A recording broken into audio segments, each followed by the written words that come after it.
So one thing I want you to consider when you're thinking about getting business credit cards is that every single card is not created equal. Some cards have flight miles, some cards have points, some cards have cash back, some cards are 0% interest. There's a lot of different cards out there for you to choose from. So what I would really recommend, instead of just shotgunning your credit out, listening to everybody on Instagram and YouTube and like, hey, get this card and this card. What I would say is when you really want to be strategic and you want to figure out what it is you're looking for in the card. What places do you want to build a relationship with? American Express is my go-to. Chase is always my go-to as well.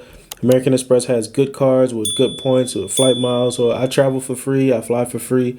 Whenever I go anywhere, the only time I pay for a flight is if I feel like it, because I don't want to use the points on it. Whoa, whoa, whoa, whoa, whoa. Don't scroll yet. If you're interested in being an entrepreneur and you want to learn more about entrepreneurship, you want to be motivated, you want to get your mindset correct, you want to build your business credit, build your personal credit, or just understand finances better, this is the channel for you. What I want you to do is like this video, share this video with some people that you think it can help, and then subscribe to the YouTube channel. We drop videos every single day, and pretty soon we're gonna be dropping 2 to 3 videos every single day just for you to consume and really learn and grow as a person, as an individual, as an entrepreneur, and level up in life.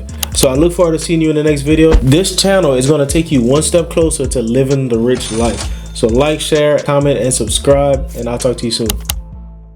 Chase has cards that have good benefits. Truist has cards that give you cash back. There's a lot of different cash back cards. American Express has some too. Really determine what you're looking for in a card and then who you want to build a relationship with instead of just focusing on the high limits. And it's going to pay off in the long run.